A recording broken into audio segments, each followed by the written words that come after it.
వ్యవసాయ రంగ నిరుద్యోగులకు పండగే. తెలంగాణ పబ్లిక్ సర్వీస్ కమిషన్ భారీ గుడ్ న్యూస్ చెప్పింది. రాష్ట్ర విత్తన సేంద్రియ ధృవీకరణ అథారిటీలో ఉద్యోగ ఖాళీలు ఉన్నాయి. సీడ్ సర్టిఫికేషన్ ఆఫీసర్ పోస్టుల భర్తీకి ప్రభుత్వం కొత్త నోటిఫికేషన్ ప్రవేశపెట్టింది. ఈ ఖాళీలకు అర్హత కలిగిన అభ్యర్థులు ఆన్లైన్ ద్వారా అప్లికేషన్ పెట్టుకోవచ్చు. ప్రభుత్వ ఉద్యోగం కోసం ఎదురుచూసే వారికి అద్భుతమైన అవకాశం. ప్రత్యేకించి వ్యవసాయ రంగంలో ఆసక్తి ఉన్నవారికి ఇదే సరైన అవకాశం. అధికారిక నోటిఫికేషన్ ప్రకారం రాష్ట్ర స్థాయిలో మొత్తం 19 సీడ్ సర్టిఫికేషన్ ఆఫీసర్ ఖాళీలు ఉన్నాయి. ఎంపికైన వారికి నెలకు 51,320 నుంచి 1,27,310 వరకు శాలరీ ఉంటుంది. అభ్యర్థుల వయోపరిమితి జూలై 1, 2026 నాటికి కనీసం 18 ఏళ్లు నిండి ఉండాలి.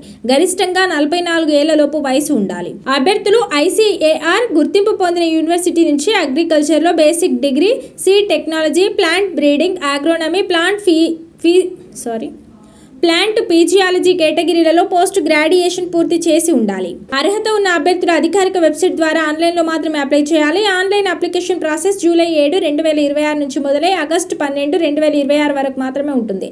ఆసక్తి గల అభ్యర్థులు కమిషన్ అధికారిక వెబ్సైట్ విజిట్ చేసి ప్రొఫార్మా అప్లికేషన్ ద్వారా అప్లై చేయొచ్చు. సిలబస్, రిజర్వేషన్లు, పరీక్షా విధానం, ఇతర పూర్తి వివరాలకు సంబంధించి TGPSC వెబ్సైట్లో నోటిఫికేషన్ చెక్ చేసుకోవచ్చు.